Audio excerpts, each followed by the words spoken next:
Bahujan Samaj party लगातार प्रत्याशियों को चेंज करने में जुटी है। जिस तरीके से बनारस अतहर जमाल लारी को मिला, फिर दूसरे को मिला और फिर अतहर जमाल लारी को मिला, क्या बनारस में इस तरीके की जो घटना घट रही है, बनारस हाई प्रोफाइल सीट है, प्रधानमंत्री नरेंद्र मोदी चुनौती दे रहे हैं एक तरफ, और दूसरी तरफ इंडिया गठबंधन से अजय राय और बहुजन समाज पार्टी से अतहर जमाल लारी। अगर अतहर जमाल लारी चुनाव लड़ते हैं तो किसको सबसे ज़्यादा नुकसान होगा? हमारे साथ है कांग्रेस के नेता हैं राकेश शर्मा जी हैं, और इनसे हम बात करेंगे कि सबसे ज़्यादा किसको नुकसान होगा अगर बहुजन समाज पार्टी ने अपना कैंडिडेट उतारा है। राकेश जी, क्या मानते हैं जो ये चुनाव का सरगर्मी लगातार बढ़ता जा रहा है और एक तरफ इंडिया गठबंधन से अजय राय हैं और बहुजन समाज पार्टी से अतहर जमाल लारी, क्या मानते हैं किसको सबसे ज़्यादा नुकसान होगा? सर्वप्रथम मैं आप दोनों जनों को और साथ ही काशी के नागरिकों को प्रणाम करता हूं। निश्चित तौर पर अतहर जमाल लारी जी का जो टिकट जो था एक बार कट चुका था, लेकिन दोबारा उनको इस चुनाव के अंतर्गत लाया गया है। तो हमको ऐसा प्रतीत हो रहा है कि ये देखिए, ये नुकसान करेंगे तो कांग्रेस का ही नुकसान करेंगे, क्योंकि जो मुस्लिम वोट का ध्रुवीकरण अगर ये ना आते तो जो अजय राय जी के साथ जुड़ रहा था, कांग्रेस के साथ आ रहा था, जैसा कि सत्ता पक्ष के लोगों के बयान आ रहे थे, उनको भी अगर आप ध्यान देंगे तो भी ये लाभ कांग्रेस को मिलता।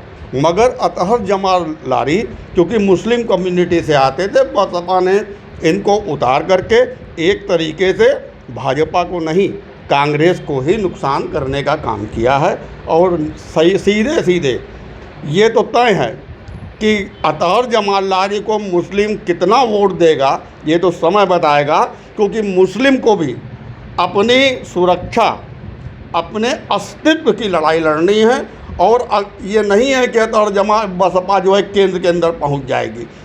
बहुत करेंगे तो ये स्टेट के अंदर, राज्य के अंदर अपने अस्तित्व को बचा लेंगे, लेकिन केंद्र में अगर अपने मुस्लिम वर्ग को अपने अस्तित्व की लड़ाई लड़नी है तो उसके पास सिर्फ और सिर्फ एक ही विकल्प है, कांग्रेस। और ज़रा सा भी अगर इन्होंने कुछ भी अपने सोच में बहन जी को के तरफ झुकाव रखा तो ये निश्चित तौर पे इस ही वर्ग का सबसे बड़ा नुकसान होगा। जैसा कि ये अभी आपने सुना होगा कि इनके बड़े बड़े नेता, यहाँ तक कि आरएसएस भी कहने लग गई है आरक्षण पर ही कि कहाँ आरक्षण ख़त्म हो रहा है, हम तो कहे नहीं, जबकि इनके नेताओं का लगातार बयान आ रहा है। उसी तरह अगर मुस्लिम वर्ग पे भी देखें तो इनके बड़े बड़े नेताओं ने जो अपने वक्तव्य दिए हैं वो सीधे मुस्लिम कम्युनिटी पर हमला है, और निश्चित तौर पर इनको दोयम दर्जे का नागरिकता के तरफ धकेल दिया जाएगा अगर ये बहन जी के साथ गए।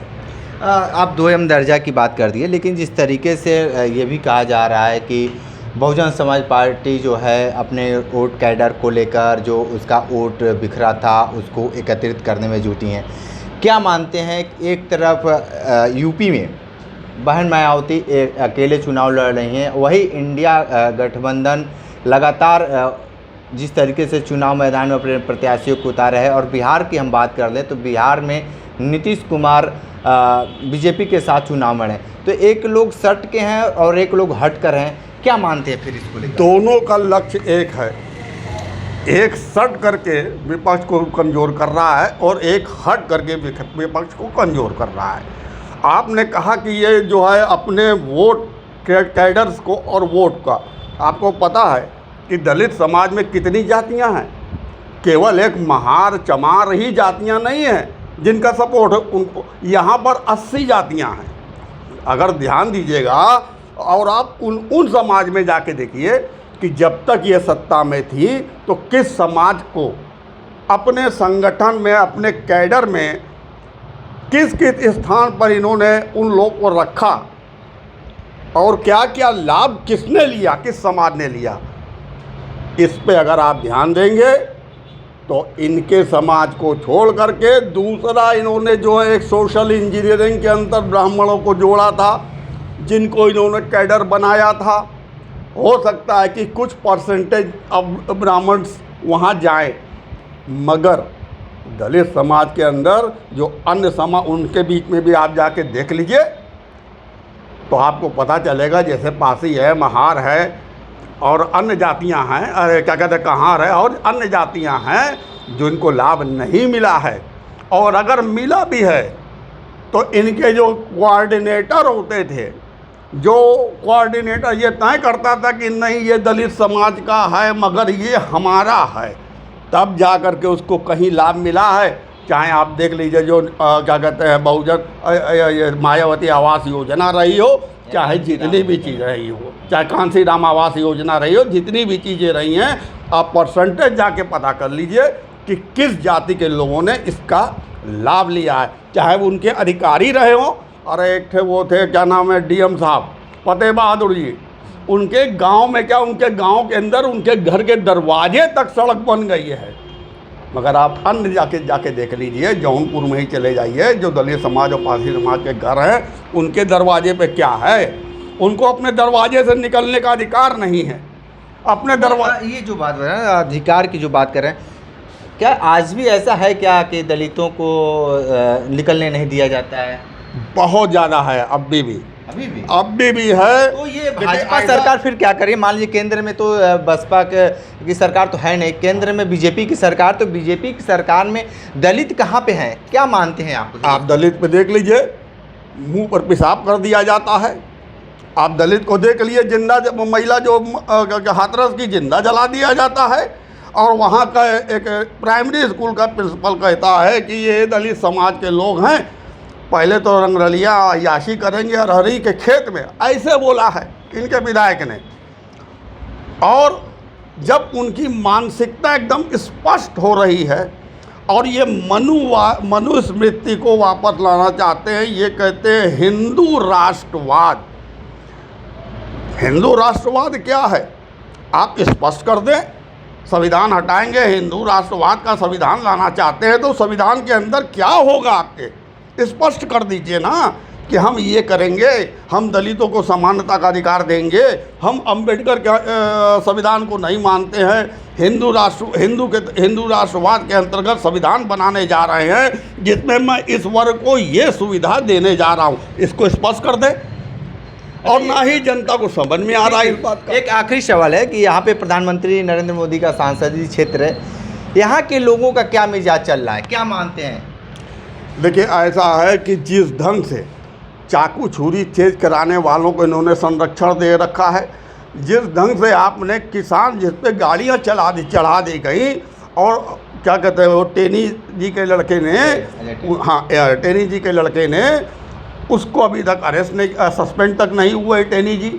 ऐसी स्थिति में इन्होंने समाज के अंदर एक संदेश दे दिया है। ब्रिजभूषण सिंह को देख लीजिए, जिसके खिलाफ पहलवान बेचारी सब कुछ कर गई, अपना गोल्ड मेडल तक वापस कर दी और उसके लड़के को टिकट दे दिया।